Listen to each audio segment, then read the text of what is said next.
Saiba quais são os top FIIs, na minha opinião, para 2024. Lembrando, pessoal, que sou consultor CVM, sou formado em economia. Esse vídeo não é uma sugestão de recomendação, é a minha visão para 2024 nos segmentos principalmente de papel, tijolo e também o porquê que eu cheguei nessa conclusão. Antes de tudo, pessoal, eu espero que vocês estejam gostando dos conteúdos que eu estou postando e caso você seja novo por aqui, se inscreva no canal, tá? Isso é muito importante para realmente o canal crescer. E a gente vai começar agora explicando um pouco como seria um fundo de papel e um fundo de tijolo, tá? Então, no primeiro momento, aqui a gente vai nos fundos de tijolos. Os fundos de tijolos, eu fiz um passo a passo aqui para ficar um pouco mais fácil, então vou até tirar um pouco o zoom para vocês verem em relação a como que é, né? Então, o fundo de tijolo, ele investe em imóvel físico, então ele compra, por exemplo, um prédio comercial, ou ele compra um galpão logístico, ou ele compra um shopping mesmo. Então, ele compra um imóvel, não precisa ser 100% dele. Então, o fundo, ele tem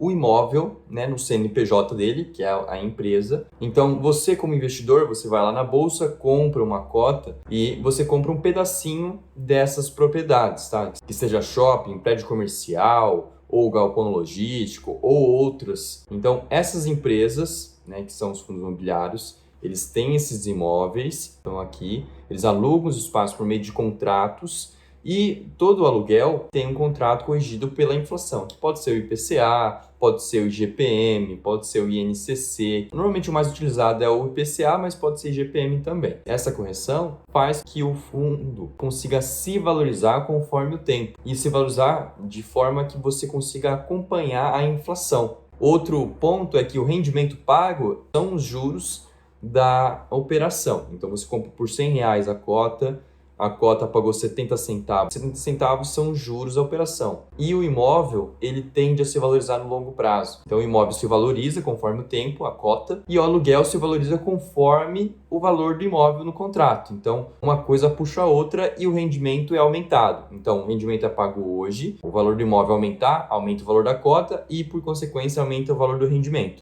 Então, por isso que nos fundos de tijolo não é necessário haver esse reinvestimento para manter o seu poder de compra, porque a correção já acontece dentro do fundo. Já o fundo de papel é um pouquinho diferente. Então, o fundo de papel, o nome papel é que é um título de dívida. Para quem não conhece muito o mercado, títulos de dívida são basicamente você emprestar dinheiro. Então, o fundo ele abre o capital, ou seja, faz uma emissão para coletar valor monetário de investidores, de cotistas. Esse valor entra no fundo, né, na empresa. Então, vamos supor 100 milhões. E 100 milhões ele empresta para ativos que sejam ligados a imóveis. Não necessariamente um imóvel em si, mas, por exemplo, a construção de um imóvel. E você empresta esse dinheiro para uma construtora, por exemplo. Tem muitos casos que acontecem como os CRIs, os Certificados de Recebíveis Imobiliários.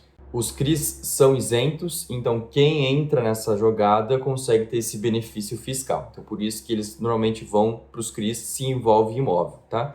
E aí, justamente, as empresas que pegaram esse recurso, né, uma construtora, por exemplo, que vai construir uma rede de hotéis ou um shopping mesmo, eles pegam esse recurso e pagam juros mensal para o fundo.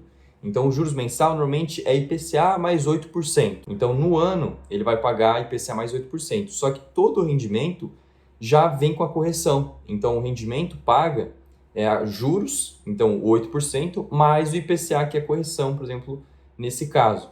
Então, fundo de papel, no longo prazo, a cota não tende a se valorizar em relação ao valor patrimonial, tá, pessoal? Claro que, por exemplo, se a Selic sobe ou desce, a cota tende a oscilar, mas o valor patrimonial tende a ser estável no longo prazo. Então, a cota não tem valorização porque toda a valorização possível de correção, na verdade, já é paga mensalmente, por isso também o dividendo é um pouco mais alto do que os fundos de tijolo. Então, entendendo esse ponto é bastante importante para a gente aí sim ir para frente, analisando aqui principalmente agora as expectativas para o futuro. Se a gente verificar a expectativa do Boletim Focus, a gente vê que para esse ano, por exemplo, para a inflação, é que chega ali em torno de 4,49. Para 2024, 3,93. 2025, 3,50. Ou seja, uma inflação bastante controlada, bem pequena. E o outro fato importante é a Selic, tá? A Selic, para esse ano, vai acabar em 11,75. 9,25 é a expectativa para acabar em 2024.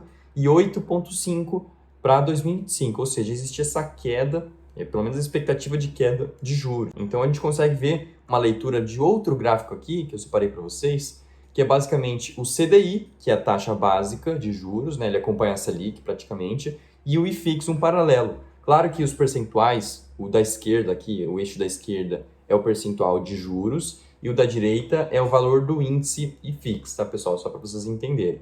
Então, vocês conseguem ver que no momento que há uma subida da Selic, você vê que há uma queda do IFIX. E no momento que você identifica uma queda da Selic, você identifica uma subida do IFIX. Então, isso acontece no mercado de tempos em tempos, tá? De 7 anos em 7 anos, 8 anos em 8 anos, 10 em 10 anos, mas é cíclico. Então, a gente está vendo um ciclo agora de queda. Então, tudo que a gente espera é que os fundos imobiliários e a renda variável no geral se valorize bastante. Então, a gente está entrando no movimento agora de queda de juros que vai beneficiar com certeza os fundos imobiliários, que já começaram a aumentar bastante ali a partir de março, abril, principalmente. Aqui a gente vai ver outro gráfico da Teva, de fundos imobiliários, que ele pega principalmente fundos de papel, tá? Ele só pega, na verdade, fundos de papel para fazer a comparação com o IFIX e a gente consegue identificar, pelo menos até a data que eles têm ali, 2019. Então, concluindo, pessoal, hoje o CDI está de 11,65, é 0,1% menor do que a Selic. Fundos de tijolos não estão com mais desconto em relação ao valor patrimonial. Quando há um desconto é por conta do risco, né? Ou é um fundo que tem um imóvel, 2 imóveis, tem poucos imóveis. Então, isso é bastante importante. E a expectativa de juros e inflação vai ficarem controlados até 2025. A gente consegue identificar dois movimentos. Essas quedas fazem impacto principalmente nos fundos de papel. E aí, quando a gente dá uma olhada nos descontos hoje, tá? Aqui são fundos de papel que eu filtrei, já estão com desconto em relação ao valor patrimonial. Muitos casos aqui com 20%, alguns com 15%, 14%, 12%, e esse fato tende a aumentar, esse desconto tende a aumentar para 2024 por conta justamente dos juros cair junto com a inflação e eles serem fundos que têm a correção em relação a esses índices. Então, eles vão cair muito provavelmente, tá? Essa é a minha opinião, não é uma recomendação de compra, mas muito provavelmente vão cair. E aí faz mais sentido a gente aportar nesses fundos, né? Eu aportar nesses fundos justamente por conta do desconto, tá? E aí no momento em que os juros e a inflação começarem a subir de novo, esses são os fundos que tendem a se beneficiar. Então, hoje, os fundos de tijolos estão ficando mais caros e tendem a se beneficiar nesse momento de juros e inflação baixa. E no momento que acontece o contrário, juros altos e inflação alta, os fundos de papel tendem a elevar sua cota, né? Então, aumentar a sua cota, aumentar seus rendimentos e normalmente ficarem mais caros. Então, sempre indo contra ciclo. Bom, pessoal, esse foi o vídeo de hoje, tá? Tomara que vocês tenham gostado da explicação. Se foi um vídeo muito complexo ou vocês não entenderam alguma parte, por favor, eu consigo explicar para vocês nos comentários. Tomara que vocês tenham gostado. Pode colocar o comentário aqui embaixo que eu posso dar mais detalhes sobre esse assunto específico. E eu fico à disposição, tá, pessoal? Até mais. E qualquer comentário em relação a também a forma que eu explico, ou vocês quiserem dar sugestões de assuntos, podem colocar também aqui no comentário, tá bom? Até mais, tchau, tchau!